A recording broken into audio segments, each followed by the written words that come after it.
롯데쇼핑이 몸집 줄이기에 나선다. 총 700여 개 점포 중 약 30%에 달하는 200여 개의 비율 점포를 정리하기로 한 것인데 강력한 구조 조정에 나선 롯데쇼핑. 오프라인 유통업 부진을 만회할 카드는 무엇일까? 롯데쇼핑을 둘러싼 이슈를 집중 분석한다.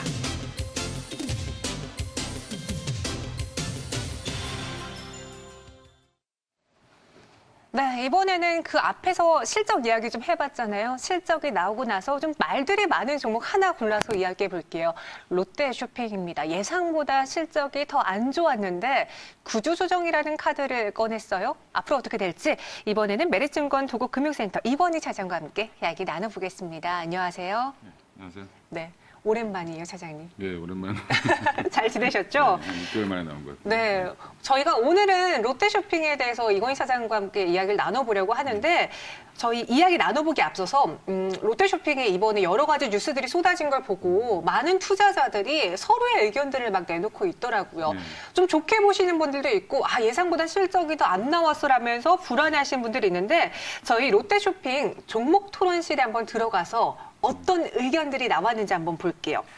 우선 가장 큰 화두는 어제 장 마치고 나서 실적이 나왔기 때문에 실적에 대한 이야기들이 가장 많았거든요. 우선 단기 순이익 1조 적자 어디서 나온 것인지 최근에 또 이마트 실적도 안 좋았기 때문에 그렇죠. 이커머스 성장으로 대형마트가 존폐 위기에 놓여 있다. 뭐 이런 우선 불안감을 갖고 있는 의견들이 많았어요. 뭐 떡락하는 건 시간 문제라네. 더 비관적인 의견도 있는데 우선 1조 적자 어디서 나온 거예요?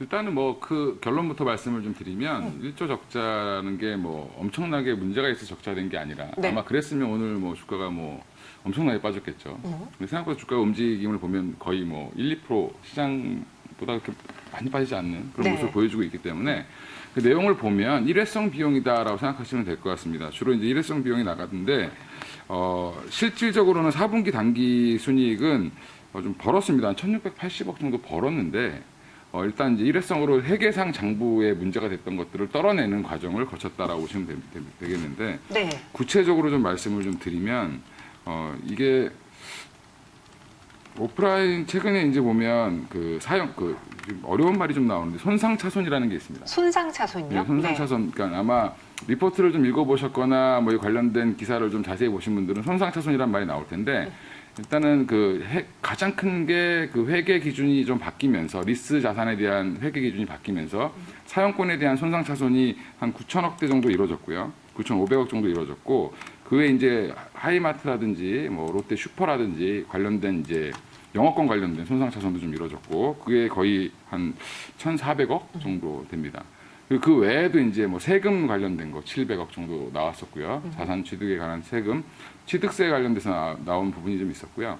그 외에 이제 해외 자산, 해외 법인들, 해외 이제 베트남이라든지 이런 쪽에 인도네시아나 베트남 쪽에 백화점 사업부가 진출되어 있는데 그런 부분에 대한 이제 감가상각비 이런 것들이 좀 반영이 되면서 일시에 좀 안 좋은 거를 좀 털어냈다. 그리고 회계 기준이 좀 바뀌면서 그에 따른 좀 장부가 조정이 이루어지면서 지금 1조 적자가 나왔다라고 보시면 될 것 같습니다. 네. 이번 1분기, 4분기 실적에 대해서 다시 한번 이야기를 해드릴게요. 롯데쇼핑의 변화에 대한 좀 기대는 남아있는 상황인데요. 이번에 봤을 때 4분기 연결 매출액과 영업이익이 각각 4조 3,248억 원, 436억 원을 기록하면서 시장 기대치를 하회했습니다. 이제 국내 백화점과 할인점의 기존점 신장률은 각각 3.3% 하락 그리고 6.5%의 하락을 기록했는데요. 하지만 말씀하신 것처럼 뭐 여러 가지 일회성 비용이 반영된 것이기 때문에 크게 우려할 사항까지는 아니었다라고 했거든요.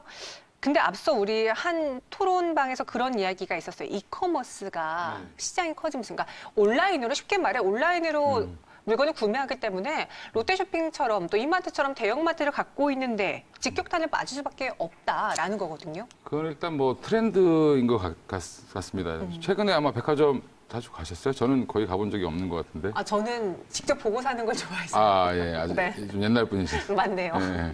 요즘에 대부분 아마 온라인 쇼핑을 많이 하고요. 특히 이제 그 백화점 이번에 실적 발표한 걸 보면 주로 이제 고급 숙녀복이라든지 이제 뭐 명품이라든지 이런 쪽 매출이 좀 늘었는데 비해서 식품관이라든지 식품관은 뭐 한 6% 정도 좀 줄었고요.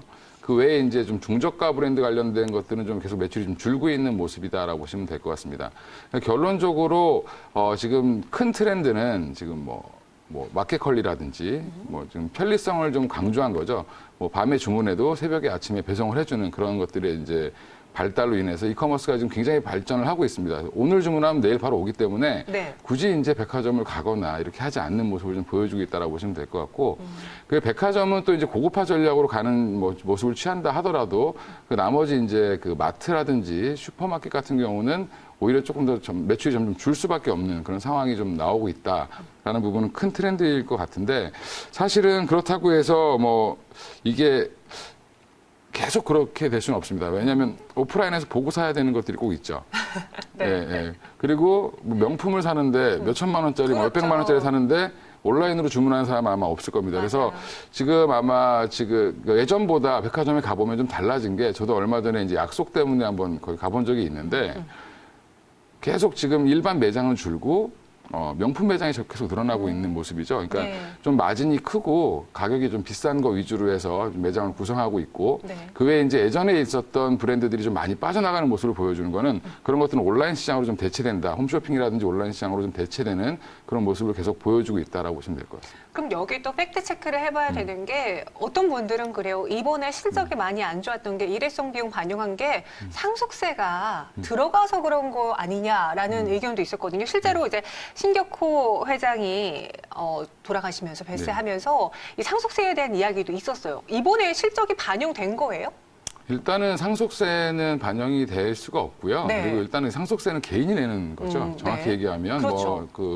지금 다른 물려받는 2세들이 내야 되는 부분인데, 이건 개인이 내야 되는 비용을 법인에 반영시킬 수는 없겠죠, 법적으로.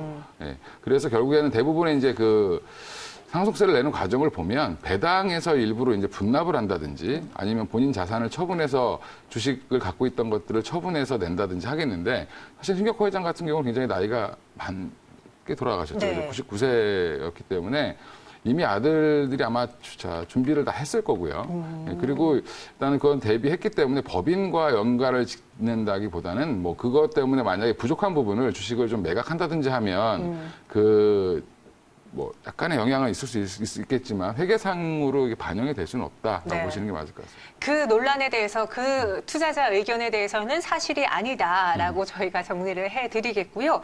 그리고 이번에 좀 하나하나 세부 사항을 떼어놓고 보면은 백화점 부분에서, 물론 이 역시도 예상치보다는 좀 감소를 했지만 그래도 백화점 부분이 선방을 했어요. 앞서 우리 이건희 사장님도 그랬잖아요. 요즘 백화점에 가면 그런 명품관들이 점점 커지면서 비싼 상품들 위주로 판매를 하고 있다. 실제로 다른 백화점들의 실적도 나쁘지 않았나요, 이번에? 백화점은 전반적으로 좀 약간 다운이 됐죠. 이제 중국 여파도 좀 네네. 있었고, 그다음에 지금 뭐 신종 코로나 여파도 있었겠지만, 그건 신종 코로나는 이제 올해 1분기에 반영이 되는 거고, 네. 그 뭐 코로나 19죠 이제. 네.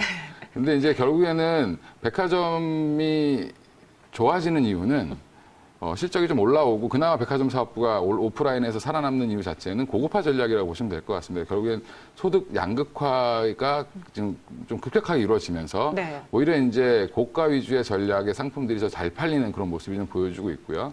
실질적으로 지금 백화점, 롯데백화점도 마찬가지지만 뭐 신세계도 마찬가지고, 막상 가보면 지금 그나마 수익이 많이 나는 데는 뭐 고급 의류라든지 고급 브랜드 관련된 것들, 명품 위주로 수익이 좀 많이 난다라고 보시면 될 것 같고, 나머지 이제 식품관 같은 경우는 요즘에 또 마켓컬리라든지 이런 것들 때문에 좀 타격을 입어서, 네네. 예, 실질 뭐 백화점에서 사시던 분들이 뭐 마켓컬리에서 많이 사신다라고 얘기를 합니다. 그래서 이런 이커머스의 활용도가 높아지면서 식품 매장은 좀 매출이 점점 줄어드는 그런 모습을 좀 보여주고 있습니다. 그래서 결국에는 고가 브랜드 위주로 계속 그 매장을 넓혀가고 있고요. 그 안에 이제 백화점은 입점을 하게 되면 입점 사용료를 또 내야 되죠. 그런 것들이 이제 그런 것들을 다 감안해서 이익을 내려면 네. 사실은 마진폭이 큰 브랜드 위주로 들어갈 수밖에 없다라는 부분도 큰 작용을 했다라고 보시면 될 것 같습니다. 네. 그럼 이제는 가장 중요한, 그래서 실적은 잘 안 나왔고 일회성 비용도 반영이 됐고 앞으로 너네 어떻게 할 것이니라는 투자자의 질문에 롯데쇼핑은 구조조정을 하겠다라고 뉴스를 내놓았습니다. 종목 토론실에서도 활발하게 이야기가 이어지는 게 바로 이 구조조정과 관련한 이야기거든요. 어떤 분은 구조조정하면은 보통 오르는데 뭐 기대가 된다. 그리고 앞서 OCI도 태양광 부분의 사업 접고 반도체 쪽으로 가지 않느냐. 이런 식으로 체제 개선을 한다면 오르는 게 답이다라는 식으로 긍정적으로 보시는 분들도 있어요. 구조조정 실시가 어떻게 이어지며 차장님은 좋게 보시나요? 일단 구조조정은 좀 시간이 좀 걸릴 것 같습니다. 왜냐하면 그 롯데 쇼핑의 그 매출 구조를 보면 크게 이제 뭐 백화점이라든지 할인점, 뭐 그다음에 롭스라는 새로운 뭐 그 올리브영 같은 네, 것들을 맞아요. 또 만들었죠. 그런 것들이 이제 막 시작하고 있는 중이고요. 이런 이제 오프라인 매장들이 한 700, 전국에 한 700여 개가 있는데 작년에도 백화점만 한 5군데를 이제 매각을 했죠. 매각을 한, 그건 결국에는 트렌드는 오프라인 매장은 되는 것만 키우고 안 되는 거는 줄여나가는 그런 모습을 좀 보여줄 거다. 그리고 그 백화점이라든지 내부 안에서도 고급화 전략은 더 갈 수밖에 없는 거고 굳이 백화점에서 안 사도 되는 물건들은 다 빼는 그런 모습이 나올 겁니다. 그래서 이게 한 3년에 걸쳐서 한 30% 정도 효율성이 좀 떨어지는 점포들을 더 매각한다든지 아니면 좀 그 처분을 해서 좀 자산을 좀 건전하게 하고 좀 라이트하게 가면서 네. 홈쇼핑이라든지 이커머스를 좀 강화시키는 고급화 전략으로 오프라인을 강화시키는 그런 전략으로 계속 가지 않겠나 싶습니다. 고급화 전략, 그리고 돈이 안 되는 사업은 좀 과감히 빼버리고 돈이 되는 부분으로 오히려 더 투자를 역량을 강화할 수 있기 때문에 이러한 구조조정을 꾀하는 롯데쇼핑입니다. 물론 구조조정하는 그 시간이 굉장히 몇 년에 걸쳐서 소요가 될 거잖아요. 앞으로 그럼 롯데쇼핑의 주가는 어떨지 주식을 매수, 매도 이렇게 좀 나눠보자면은 차장님은 어떤 투자 의견 주시겠어요? 제가 만약에 제 돈으로 네. 주식을 이걸 살 거냐 물어보면 저는 안 살 것 같고요. 아, 그러세요? 예. 네. 가격적인 네. 메리트도 있는데. 가격적인 메리트는 제가 볼 때는 별로 없는 것 아, 같습니다. 그렇습니까? 예. 네. 그리고 좀 관망을 하시는 게 오히려 더 낫지 않겠나 지금은. 예. 아직도 구조조정하려면 3년에 걸쳐서 해야 되기 때문에 네. 그런 과정들을 좀 지켜보시면서 대응을 하시는 게 맞을 것 같습니다. 당장 매수 전략보다는 관망이 필요하다. 지금 당장 구조조정을 꾀하고 체질 개선을 한다라고 해도 그렇게 매력적인 종목은 아닌 것 같다. 지금 워낙 시장에 매력적인 종목들이 많기 때문에 네. 굳이 여기에서 보초를 쓸 필요는 없지 않겠나 이런 생각을 하고 있습니다. 그래도 하지만 최악의 상황은 아니라고, 일회성 네. 비용 때문에 최악의 실적은 아니라고 정리해봐도 괜찮겠죠? 오늘 차라리 뭐 시장에서 뭐 마이너스 한 10% 이상 급락이 나왔다면 네. 사실은 한번 사볼 만한 자리였겠지만 오늘 시장에서는 이미 일회성 비용이라는 걸 다 알고 네. 차분하게 대응을 했다라는 부분에서는 이미 뭐 어느 정도 반영은 돼 있다. 뭐 그래서 뭐 조금 더 빠지진 않는 바닥은 잡지만 바닥이 사실은 바닥이 더 낮아질 수도 있기 때문에 한 번 더 하락할 때 그리고 또 좋은 뉴스가 나올 때 오히려 따라가는 모습이 더 낫지 않겠나 싶습니다. 알겠습니다. 롯데쇼핑에 대해서 알아봤고요. 이건희 차장과 함께했어요. 고맙습니다.